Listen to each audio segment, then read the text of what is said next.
And now for another episode of Nico Says. That's me.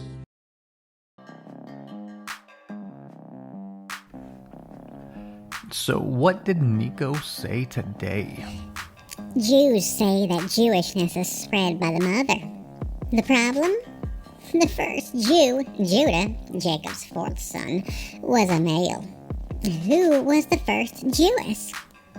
So what this cereal box apologist is trying to say is that Jewishness is not matrilineal. Well, we all know that the code of Jewish law clearly states a child that is born of a Jewish mother is himself or herself a Jew, even if the father is a Gentile. This is clear in Halakha, but it's also clear in all three parts of the Tanakh.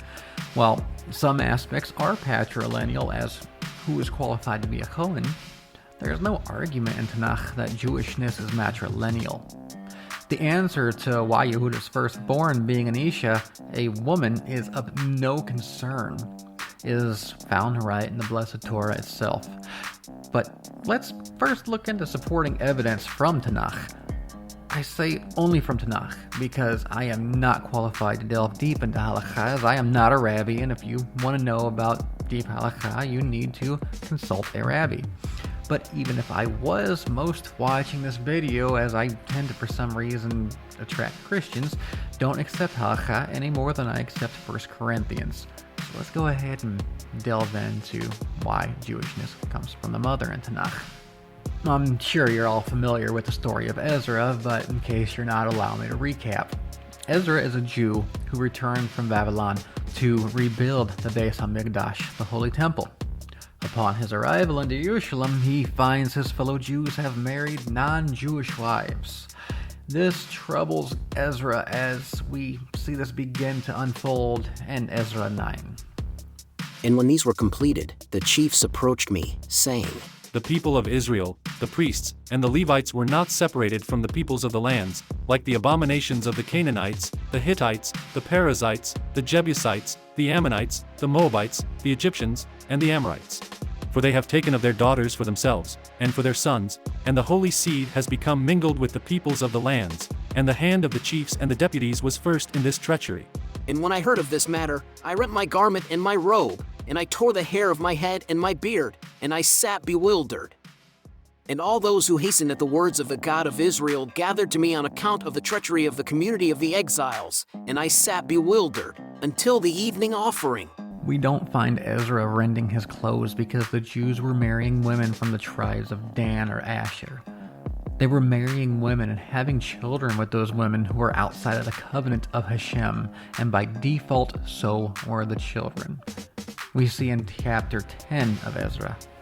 And when Ezra prayed and confessed, weeping and prostrating himself before the house, a very large assemblage of Israel, men, women, and children gathered to him. For the people wept with much weeping. And Shechaniah, the son of Jehiel, of the sons of Elam, raised his voice and said to Ezra, We have betrayed our God, and we have taken in foreign wives of the peoples of the land, but now there is hope for Israel concerning this. And now, let us make a covenant with our God to cast out all the wives and their offspring, by the counsel of the Lord, and those who hasten to perform the commandment of our God, and according to the law it shall be done. They sent the children away with the women. Why? Because the children were not Jews, but Gentiles by birth.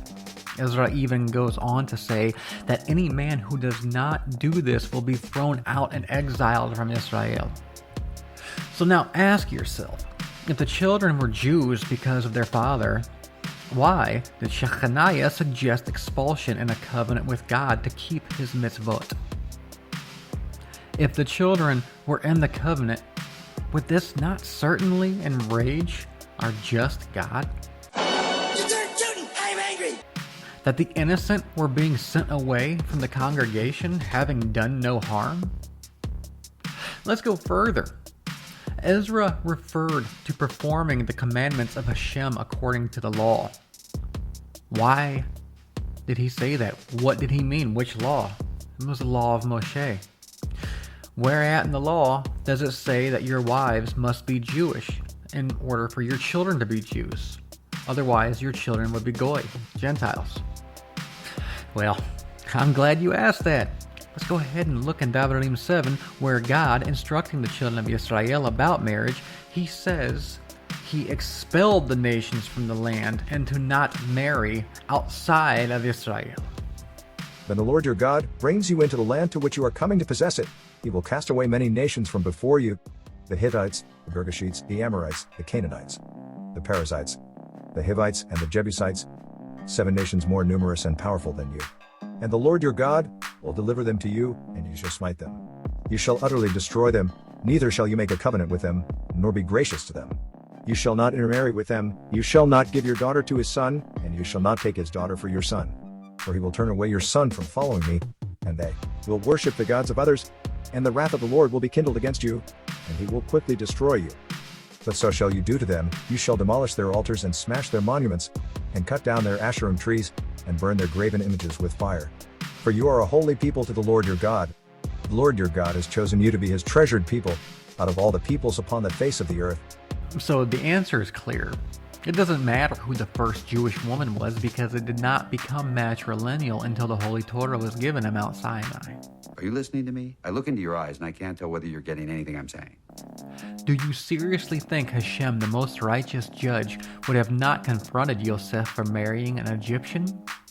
Or Moshe for marrying a Midianite? Be it forbidden to say that the author of the covenant had unequal scales. They were not judged because they were not outside of the covenant. But let's continue to steelman the opposition here. In Sefer Melachim, the Book of Kings, we find David HaMelech had married a Philistine wife. And just so we're clear, there wasn't a 13th tribe of Phyllis. So this has to be proof that the Jewishness is not matrilineal because all of David's children were Jews, right? Well, in reality, the reader is left with one of two options. One, well, God favored David HaMelech so much that he didn't care that the king was breaking a clear mitzvah in front of all of Israel. Or option two, his Philistine wife converted, just the same way as Ruth did. And option two is more consistent with Hashem's character. If you chose option one, we don't have much to discuss in the first place, and you probably shouldn't even be watching this video because it's a flat out waste of your time because you failed to read the Torah. Get him out of here. You should now go back to special ed. Maybe a change of underwear, son. That aside, matrilineal descent makes more sense as well. To whom is the child going to be more attached to? Yes, the father gave half the genetic makeup, but the child was formed in their mother's womb. Its first home was a 9-month lease in Imashlam, in their mother's belly. It was the mother who fed the child even outside of the womb at the cost of her own body's nourishment. I know this may come as a shocker to Christian culture, where many women are seen as a hood ornament with opposable thumbs, but the God of the Tanakh gave much honor to the woman as the man. So much that Rosh Kadosh every month is given to the woman for refusing to take part in the golden calf abomination. That's not to say that fathers have no role, but this video is about mothers, not fathers. Someone make a stupid comment about being from the line of David and a priest at the same time, and we can cover patrilineal matters. As a reminder, I'm not a rabbi, and if you have questions, you should ask a rabbi and not me. If you need one, I've got a pretty good one walking around here who's like a walking encyclopedia of Jewish knowledge, and I'd be more than happy to get you in contact with him. So in closing, the question's not who was the first Jewish woman, but Jewish women, because matrilineal descent didn't come into play until the Torah was given at Mount Sinai to Moshe. The person asking this question is asking a non sequitur because it doesn't follow a logical path whenever compared to what is written in the Torah. So, with that, shalom.